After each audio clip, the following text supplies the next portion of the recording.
Hello everyone, you are welcome in DSM English learning class. This is Dhanpam. Today we will translate a very short and an interesting story. It will give us a moral education. It is a motivational and an inspirational story.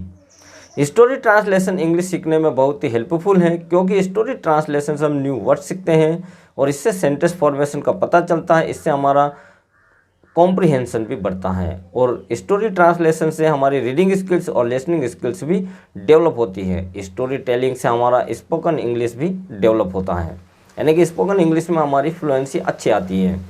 Story के last में हम जो conversational questions बनाते हैं, इससे हमारा conversational skills यानी कि इंग्लिश में बातचीत कैसे करें वो भी अच्छे से डेवलप होगा, विकसित होगा। तो फर्स्टली हम स्टोरी को करेक्ट प्रोनाउंसिएशन के लिए रीड करते हैं और इसके बाद इस स्टोरी को हम वर्ड टू वर्ड और लाइन टू लाइन ट्रांसलेशन करेंगे। तो चलिए आज का हमारा स्टोरी को ट्रांसलेट करते हैं। आज का हमारे स्टोरी का जो टाइटल है वो है the two brothers. The two brothers यानी कि दो भाई। ये हमारा स्टोरी है द टू ब्रदर्स, दो भाई। ये इस स्टोरी से अच्छा मोरल मिलने वाला है। तो चलिए हम इसको स्टार्ट करते हैं। आज हम इस स्टोरी का ट्रांसलेशन करेंगे। इसको पहले झूम कर लेते हैं थोड़ा। अब ठीक है। द टू ब्रदर्स, दो भाई। There were two brothers.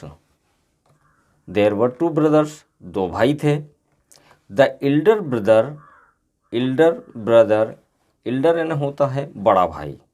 The elder brother inherited यानी कि विरासत। एवरीथिंग यानी कि उसे विरासत में या उत्तराधिकारी के रूप में सब कुछ मिला था। किसे? इल्डर ब्रदर को, यानी कि बड़े भाई को। The elder brother inherited everything, बड़े भाई को इनहेरिटेड यानी कि विरासत में सब कुछ मिला था, everything. And gave the younger brother nothing, और यंगर ब्रदर और छोटे भाई को नथिंग, कुछ भी नहीं दिया गया था। गिव एन देना, गेव एन दिया। And gave the younger brother nothing, और छोटे भाई को कुछ भी नहीं दिया था।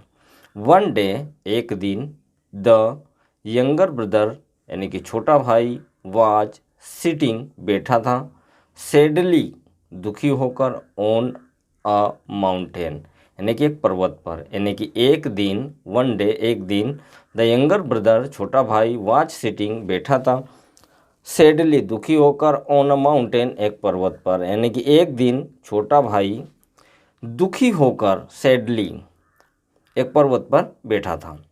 When a bird asked him, जब एक पक्षी ने उससे पूछा। When a bird asked him, जब एक पक्षी ने उससे पूछा, why are you so sad, why are you so sad, तुम इतने दुखी क्यों हो। वाई यानी क्यों, आर यू सो सैड, तुम इतने दुखी क्यों हो।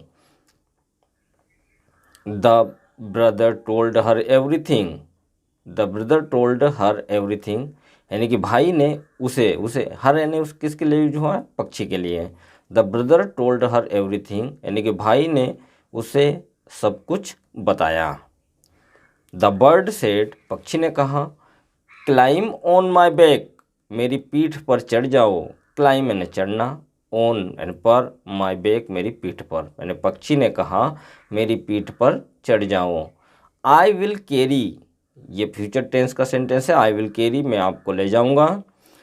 यू, तुम्हें, टू द लैंड, लैंड यानी कि जमीन या धरती, ऑफ गोल्ड यानी कि सोने की, यानी कि मैं तुम्हें सोने की धरती पर ले जाऊंगा, यानी कि सुनहरी धरती पर मैं तुम्हें ले जाऊंगा। ऐसा उस पक्षी ने उस छोटे भाई से कहा, यंगर ब्रदर से कहा।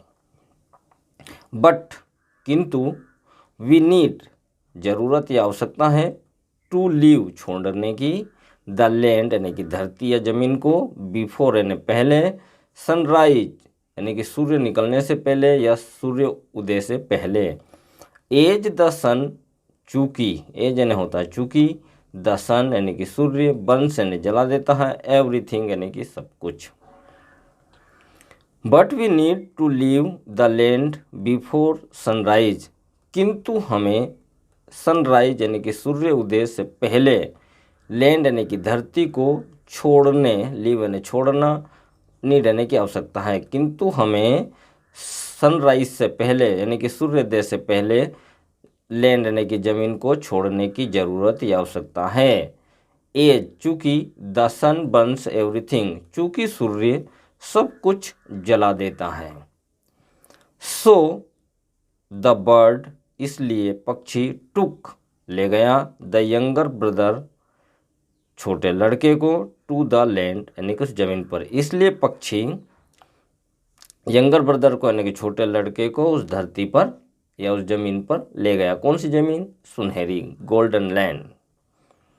द ब्रदर यानी कि भाई क्विकली शीघ्रता से कलेक्टेड इकट्ठा किया, एकत्रित किया, सम कुछ, गोल्ड यानी कि सोना, यानी कि उस ब्रदर ने यानी कि यंगर ब्रदर ने शीघ्रता से क्विकली कलेक्टेड इकट्ठा किया, सम गोल्ड कुछ सोना, यानी कि उस भाई ने कुछ सोना जल्दी जल्दी इकट्ठा किया। And they flu back, flu back यानी कि वापस उड़कर आ गए, दे फ्लू बैक वे वापस उड़कर आ गए, बिफोर सनराइज यानी कि सनराइज से पहले, सूर्योदय से पहले वो उड़कर वापस आ गए। He told his elder brother everything, he यानी कि छोटा भाई, यंगर ब्रदर, टोल्ड बताया, हिज यानी एल्डर ब्रदर अपने बड़े भाई को, एवरीथिंग यानी कि सब कुछ, यानी कि उसने सब कुछ अपने बड़े भाई को बता दिया।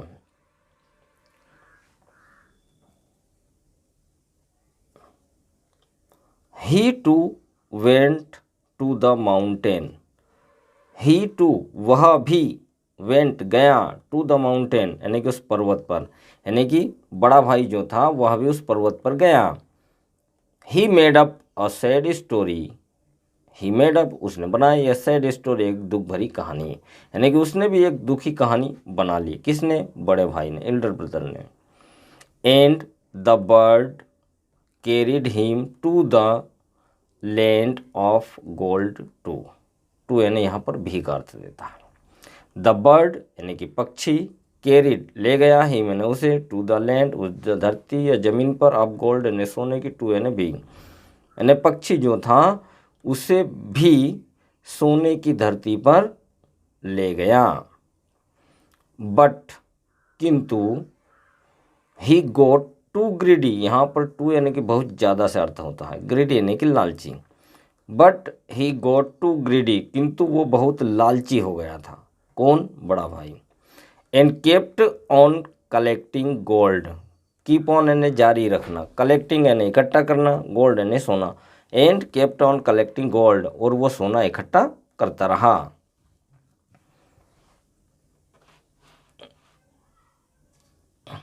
The bird tired of waiting, the bird यानी पक्षी, टायर्ड ऑफ वेटिंग इंतजार करते हुए थक जाना, यानी पक्षी जो था इंतजार करके थक गया था। फ्लीव अवे उड़ गया, यानी कि इंतजार करते करते पक्षी थक गया था और वो उड़ गया। As the sun was rising, चूंकि सूर्य उदय होने वाला था या सूर्य निकल रहा था, सूर्य जो है निकल रहा था, इसलिए पक्षी जो था वो जल्दी में इंतजार करते करते थक गया और वो उड़ गया। यहाँ पर चित्र में देख सकते हो आप, सूर्य निकलने वाला है। The greedy brother was burnt, the greedy यानी कि लालची, ब्रदर यानी कि भाई, वाज बर्न्ट बाय यानी कि से, स्कोचिंग सन, स्कोच चैन होता है झुलसा देना, जला देना, राख कर देना। स्कोचिंग सन यानी कि झुलसा देने वाले सूर्य से वो जल गया। एंड डाइड और मर गया।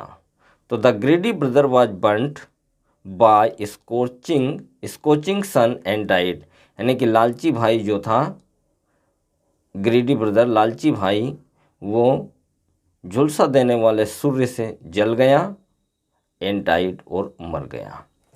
इस स्टोरी का जो मोरल है, नैतिक शिक्षा जो है इसकी, नेवर बी ग्रीडी, कभी भी लालची मत बनो। मोरल यानी कि नैतिक शिक्षा इससे मिलती है, इसकी नैतिकता है कि नेवर बी ग्रीडी, लालची कभी मत बनो।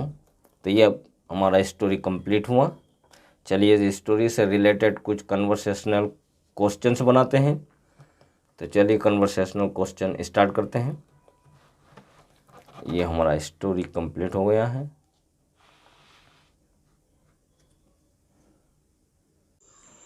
तो ये हमारा कन्वर्सेशनल क्वेश्चन से स्टार्ट करते हैं। ये हमारा फर्स्ट क्वेश्चन है, विच ब्रदर डिड इनहेरिट एवरीथिंग, यानी किस भाई को विरासत में सब कुछ मिला था। ये हमारा आंसर है, the Elder brother inherited everything, यानी कि बड़े भाई को इनहेरिटेड यानी कि विरासत में सब कुछ मिला था।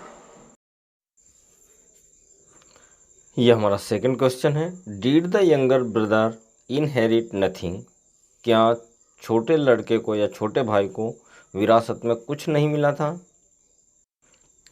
ये आंसर है हमारा, yes the younger brother inherited nothing, यानी कि हाँ, छोटे भाई को विरासत में कुछ नहीं मिला था।